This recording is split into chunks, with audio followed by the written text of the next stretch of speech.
Tena. Priscilla Waimani, niko ndani ya TV47 na niko na nani? Betty Chalo mwenyewe. Na kama kawaida wanasema kazi ni kazi, hata kupiga binja pia ni kazi. Twende kazi! Hello. Woi, yes. Tunaanza show Friday. Na hivyo ndivyo kana tamba. Waimani, nakwambia, hebu nifundishe hiyo. Ati usishike hivyo, wacha kufanya kama watu wengine. Fanya hivi.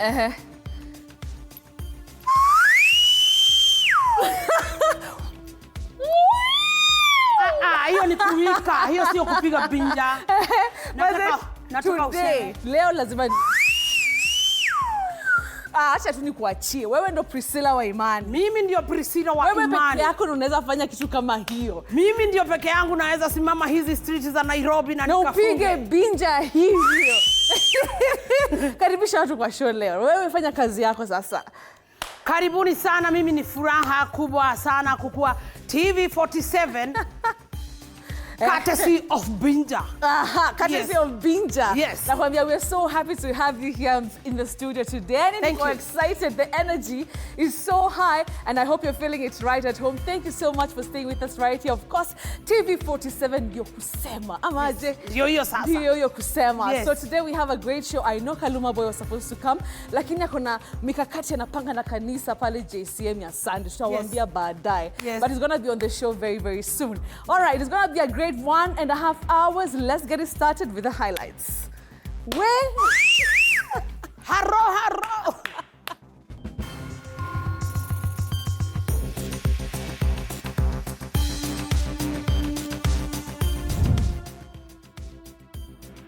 Protests erupt outside the Ugandan embassy in Nairobi as activists demand the release of Bob Njagi and Nicholas Oyo, believed to have been abducted in Uganda.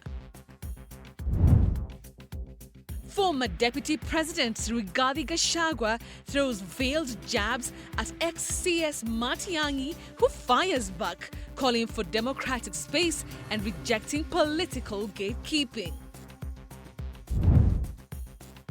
TV47 officially launches on Azam TV via Channel 343, following a strategic partnership with Cape Media, extending its footprint across East Africa.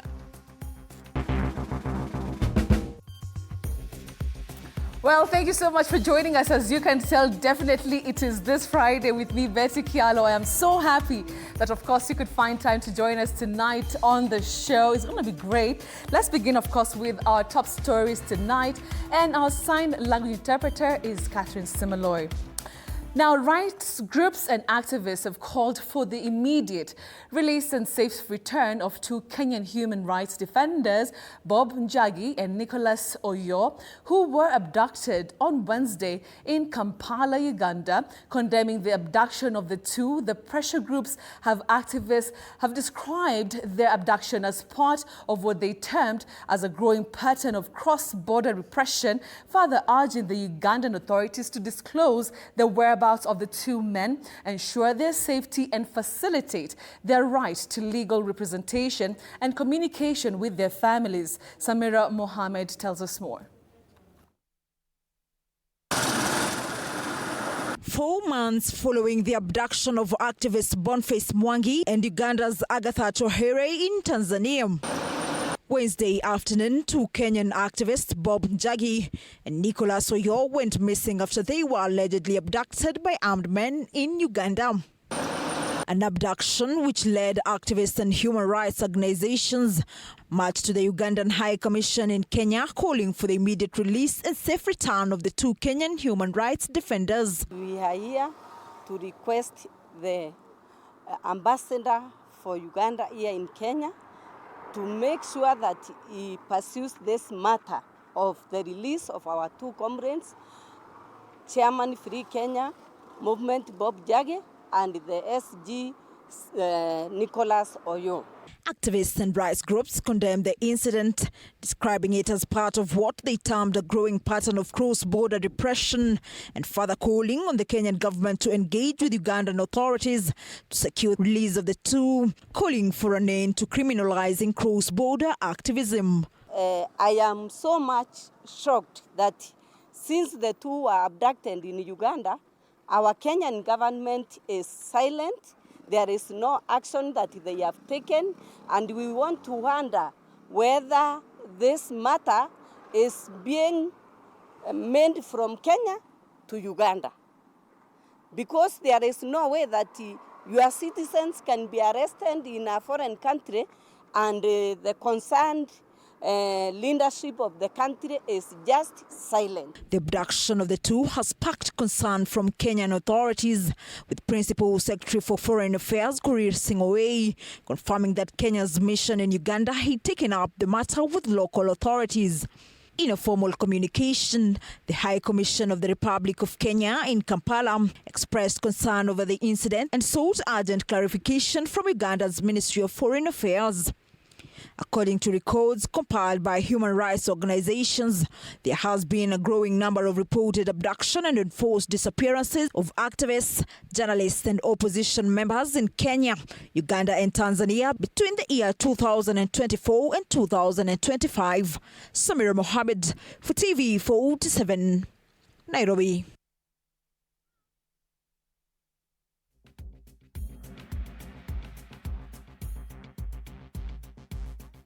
Evacuation services into the health scheme in a bid to save lives during emergencies and strengthen Kenya's emergency response infrastructure. Of course, Elizabeth Atino now tells us more.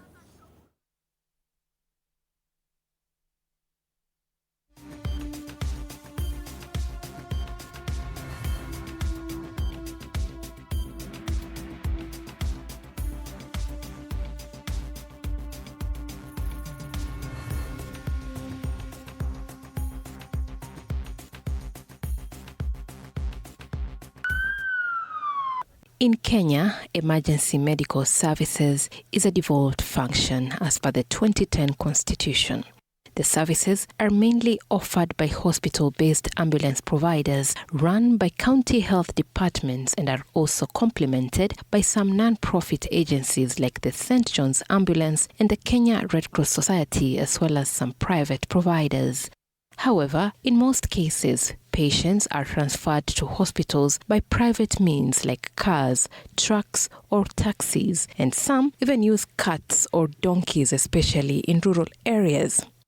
Few people reach healthcare facility by ambulance due to high costs, limited availability, and the absence of a well-connected, reliable central dispatch system. In response to this challenge, the Social Health Authority has pledged to enhance emergency care services across the country before the end of the year. And how SHA will do this is by rolling out dispatch services and emergency care services for all Kenyans.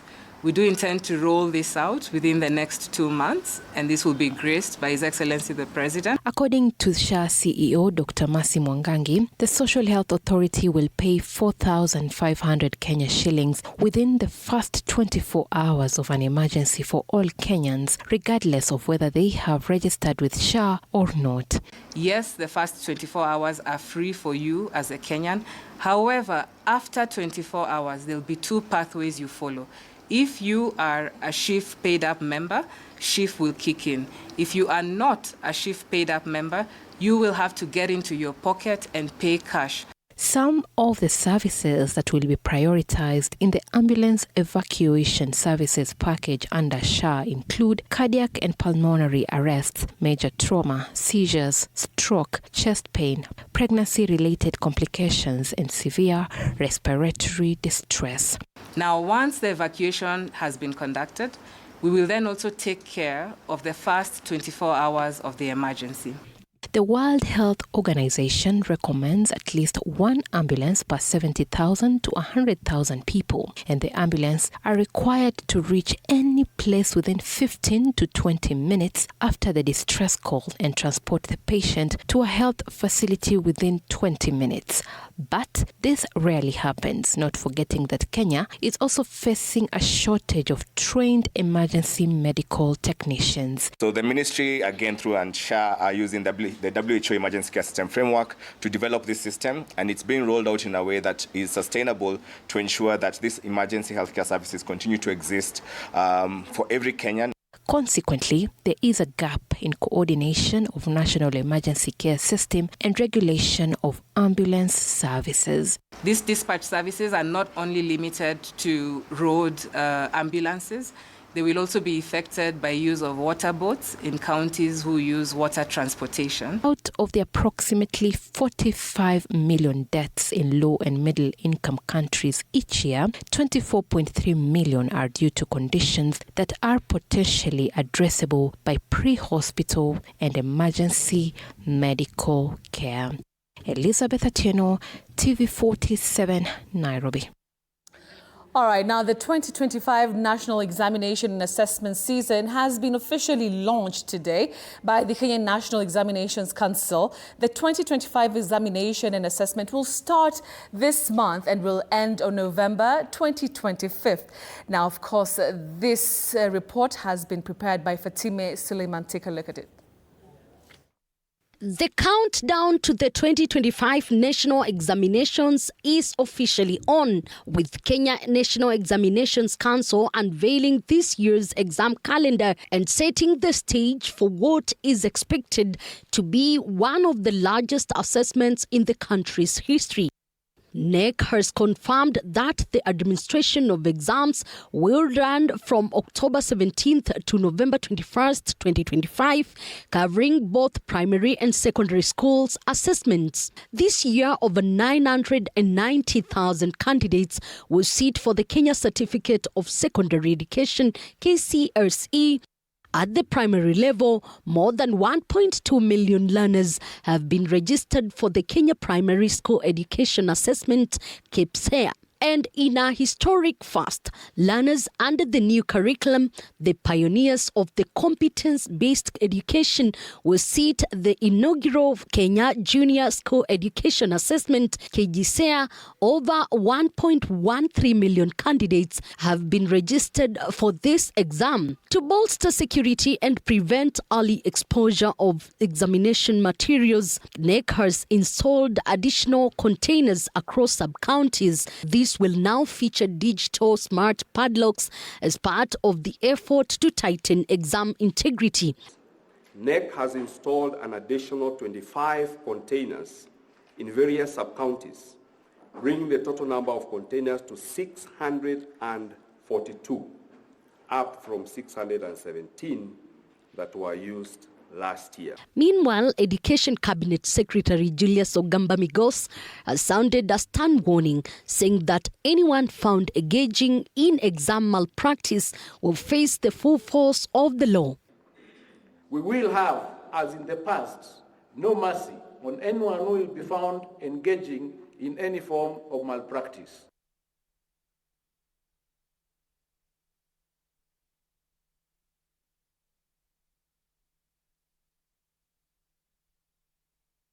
Kenya Kwanza and broad-based allies led by Deputy President Professor Kithure Kindiki have criticized the United Opposition Brigade over what they termed as divisive politics and lack of agenda for the country rather than tribal politics, urging Kenyans to be careful of such politics. Now further, the broad-based partners have called on Wiper leader Kalonzo Musyoka to join hands with the government and allow the region to benefit from development, even as they urge the youth to turn out and register as voters in the ongoing exercise. Our senior political reporter Elizabeth Matuku has the details. The Kenya Kwanza Brigade, accompanied by its empowerment campaign team, pitched tent in various parts of the country, rallying support and defending the administration's development agenda.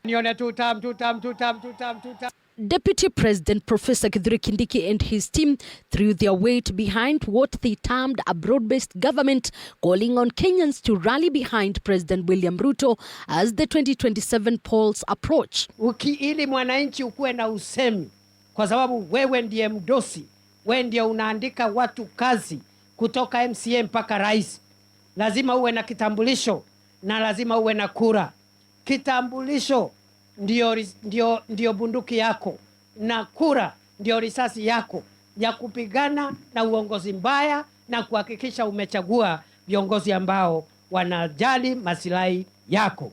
Kwa hivyo mjiandikishe, mupate kura kwa wingi. At the heart of their message was a sharp criticism of opposition leaders, particularly former Deputy President Rigathi Gachagua, whom they accused of promoting divisive and tribal politics. The leaders warning Kenyans to reject such narratives. Speaker of the National Assembly Moses Masika Wetangula, alongside others, hit out on the opposition, insisting that unity and inclusion were crucial for the national progress. Sema ati lazima wawe ni wao. Sisi tunasema hata siku moja Mteso anaweza kuongoza Kenya. Tunataka mtu ambaye anauza policies kwa Wakenya. Hatutaki watu wanashikana kushirikiana kwa njia ya ukabila. Tunataka mtu aje Teso azungumzie Wateso. The Kenya Kwanza delegation also made a stop in Ukambani, urging Wiper leader Kalonzo Musyoka to consider working with the government, pointing to ODM leader Raila Odinga's ongoing cooperation as a model for regional benefits. Tukipatana na pia huyu mwenzetu kiongozi wa Wiper, si tutapata nguvu zaidi ya kuleta maendeleo zaidi. Kwa sababu mimi sina haja ya vita na Kalonzo. Sina haja na vita ya kiongozi wa Wiper. Kwa sababu sisi tuko na tofauti kubwa ya miaka. Mimi ni ndio kuingia, yeye ndio kutoka kwa sababu ya miaka.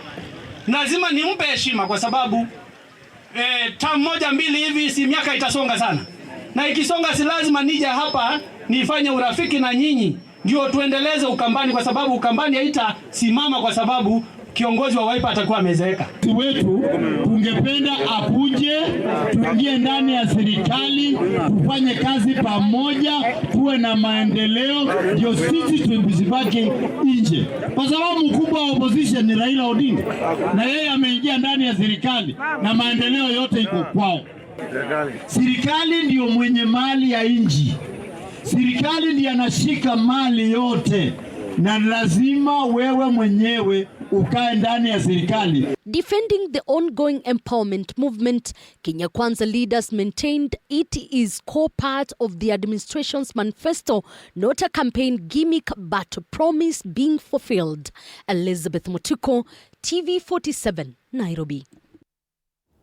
Tonight, former Interior Cabinet Secretary Dr. Fred Matiang'i has snubbed his fellow principals Rigathi Gachagua, Kalonzo Musyoka, Eugene Wamalwa and Justin Muturi during a Meet the People tour in Kajiado. Now, also missing on the tour was PLP party leader Martha Karua. Matiang'i, who attended a Jubilee youth meeting where he declared his presidential bid on the Jubilee party ticket, dismissed leaders opposed to his decision to join the Jubilee party. Apollo Kamau reports. The widening rift in the United Opposition Alliance became evident on Friday after former Interior Cabinet Secretary Dr. Fred Matiang'i snapped an opposition solidarity tour in Kajiado, where opposition principals Rigathi Gachagua, Kalonzo Musyoka, Eugene Wamalwa and Justin Muturi pitched camp. Also missing was PLP party leader Martha Karua. Matiang'i instead spent the entire day in Nakuru with the Jubilee Party youth wing, where he declared his presidential bid on former President Uhuru Kenyatta's Jubilee Party and dismissed his rivals in the opposition, opposed to his decision to join Jubilee. No leader can choose a party for another leader. And no leader can choose a leader for the people of Kenya. So it's a democratic process that is going on. It will get us time to get there, all of us, but we will get there. I mean, have no fear at all. I have faith, I'm confident we will get there. And we will deal with this with the requisite maturity, the requisite discipline, sense of restraint, and respect for each other's opinions. Former DP Rigathi Gachagua, without mentioning names, took a swipe at leaders in the alliance, seeking to win the presidency in boardrooms and social media instead of meeting Kenyans face-to-face. I am a very experienced politician who have delivered 2 presidents to this country, and I know how to make a president. There is no president you will make in a boardroom. Presidents are made in the field. So ndio, there is no other formula. Unajua mimi naona watu wako na mastori mingi. Ati unafikiri ukiweka picha ya mtu ate kwa social media he can be president. Ati unaweka picha the 6th. That cannot make you president. You must go out there and mobilize numbers. And you must inspire the people of Kenya. If they admire you, you must translate that admiration to votes. Tension has been rife in the opposition since Matiang'i joined Kenyatta's Jubilee Party, sparking a supremacy battle between Gachagua and Kenyatta in the Mount Kenya region. Hapa kwa Ukambani wanasema ni one term. The opposition principals slammed the government over land grabbing in the Maa community, the sale of Kenya pipeline, warning investors not to enter into shadowy contracts. Wewe Ruto, wewe Kasongo, wewe Kaongo, wewe Zakayo, wewe mwizi, wewe muuaji. Kasongo aende asiende? Kasongo aende asiende? Wagabu wanasema Kasongo aende, Kasongo aende. And they must know that once we take over, tutafutilia mbali hayo makandarasi ya wizi ya mali ya umma. Vile tulikataa na uwanja wa ndege ulikuwa unapigiwa kama unanadiwa. Mnajua ni kwa nini tunasema one term? Sababu tumekuwa na one term ya wizi. Wamejaribu kuiba KICC, tumeenda kotini tumezuia. Wamejaribu kuiba Ketraco, hii moto ya Kenya, tumeenda kotini tumezuia. Sasa wanataka kuiba mashamba ya Wamasai. Hapa Kibuku tumesikia wanaiba mashamba yenu, mtakubali waibe kweli? Apul Kamau, TV47. All right, thanks, Apollo, for that report. Now, to some good news here at home. And TV47 has officially joined Azam TV on channel 343 after sealing a strategic broadcast deal between Cape Media and Azam TV, a move set to expand its footprint across East Africa. Now, according to Mwenda Njoka, the CEO of Cape Media, the station's rapid growth has been fueled by dynamic programming, placing it among the fastest growing channels in Kenya. Well, he added that Azam TV's quality content and documentaries will enrich audiences and strengthen regional broadcasting through the new partnership. On behalf of Cape Media, that is the holding company for TV47, Radio 47 and Digital 47, we are delighted to welcome Team Azam for this auspicious occasion of signing signal distribution contract.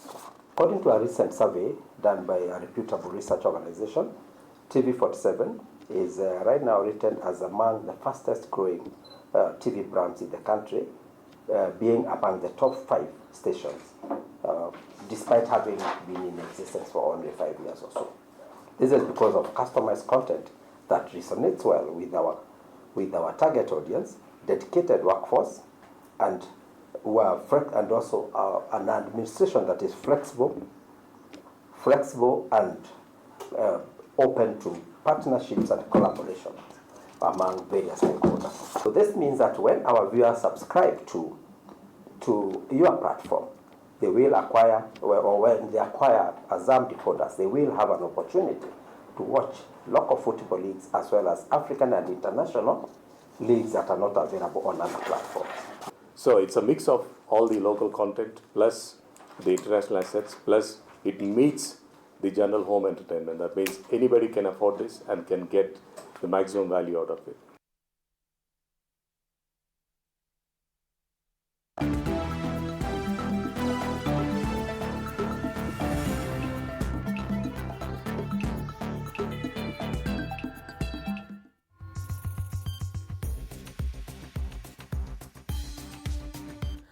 All right, from the great news from, of course, Scape Media, we move on to some business news.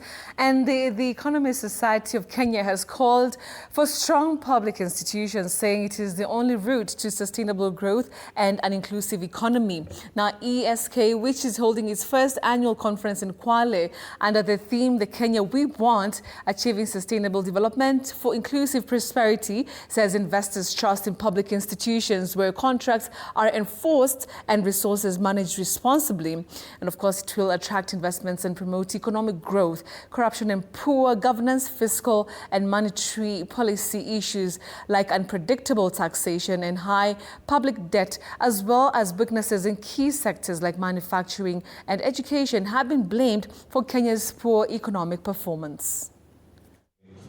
Revealing that only we are coming into a new dispensation where economist's role will be entrenched in law, and that can only happen if we have a planning policy and therefore planning law, which will ensure that the work of an economist is recognized in law, but also accountability. There is also the aspect of coordination of economic function between the national government and the county governments. All the two must be properly aligned. Where we are, it's a good start, but we have a long way to go. So we've looked at hustler funds and we've looked at Nyota funds and all these things, and we've come up with ideas on how they should be improved on. So I'm optimistic. Yes, we're going through a difficult time, but Kenya is a very resilient country, and I think if the economists put their heads together and come up with good ideas, and the politicians implement, and the private sector supports, there's only one way Kenya can go, and that's up. I'm eternally... Co-operative Bank of Kenya has been named the winner of the Product Innovation of the Year Africa Award at the Global SME Finance Awards 2025 held in Johannesburg, South Africa.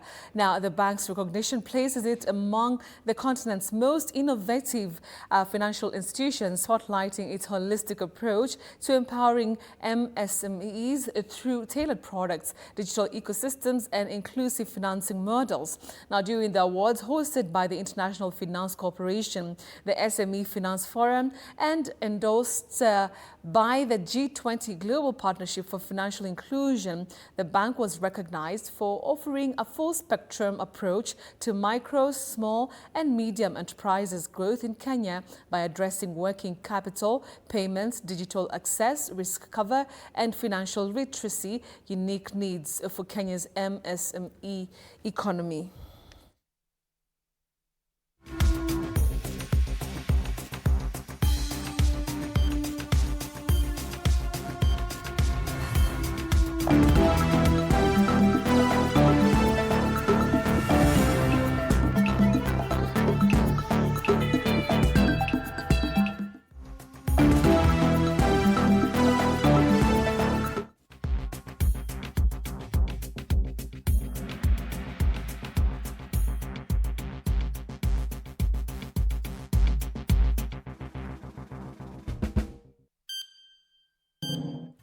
All right, let's now take a look at some sporting action. And AFC Leopards search for their first Win of the 2025-2026 FKF Premier League season stretched further after being forced to a 2-2 draw by Poster Rangers at Dandora Stadium on Friday evening. Now, Ingwe twice surrendered the lead with Kelly Madada opening the scoring in the 23rd minute before Jackson Duang equalized 10 minutes later. Leopards restored their advantage early in the second half, but Rangers struck back in the 81st minute to share the spoils in the early kick at the same venue. Kakamega Homeboys claimed their first win of the campaign after Josephat Lopanga's third-minute strike secured a 1-0 victory over Sofapaka, who remained winless after 3 rounds with just a single point.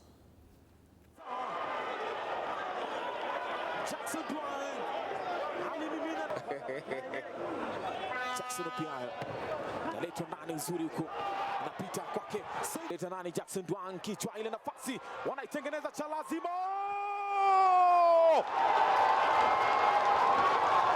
wameilazimisha paka mwisho imekuwa mpira mwisho umekaa.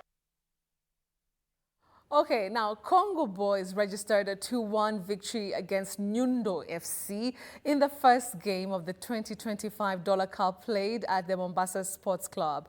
Now, the tournament has attracted 20 teams from different countries in the coastal region. Kilifi is represented by Mtwapa United, while Kwale has Denmark FC and Kwale United. Organizers say the main objective is to nurture talents and link them to opportunities in the wider football world.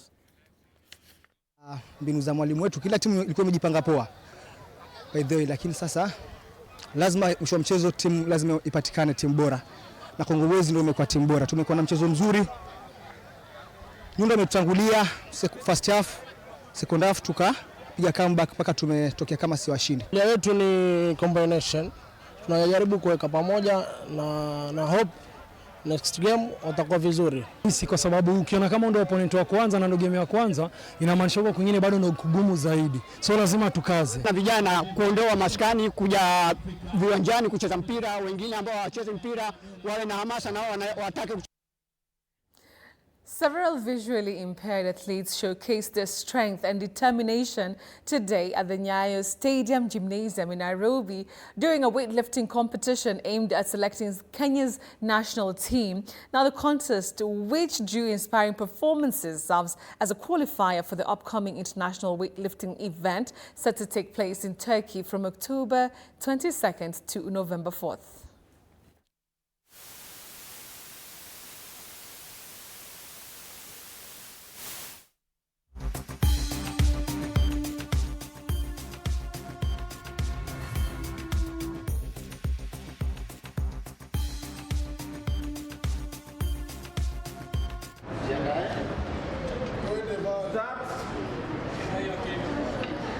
Having powerlifting trials for blind athletes.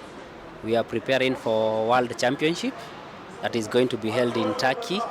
That is at the end of this month. So ideally we just want to do team selection, and now we start vibrant training in preparation for that event. An open invitation whereby everybody was supposed to come and try their luck. Katika mazoezi nilikuja kujipata katika unyanywaji wa mizani na ikanisaidia sana, ndiposa imeweza kuniwezesha pia nikaweza kujua mengi kwa michuano ingine ya kuinua mizani ambayo itakuwa pale Turkey.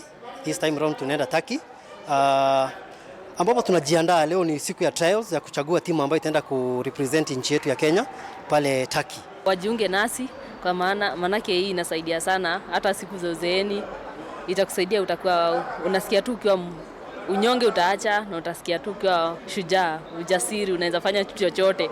Yani hata ukiona mtu anataka kukutisha unasikia tu naweza. Preparation has been crazy. We've been training for almost now the whole year from January non-stop. I think we are ready. We're going to do our best. Tutaenda tufanyie mwarabu. Football Football fans across the country are in for a thrilling weekend treat as TV47 confirmed it will broadcast live the highly anticipated Premier League clash between West Ham United and Arsenal tomorrow at 5 p.m. Now, the London Derby is expected to deliver fireworks, with both sides eager to secure crucial points in the title race. Supporters are being urged not to miss the action as the Gunners look to maintain the impressive form, while the Hammers aim to close an upset and climb higher in the standings.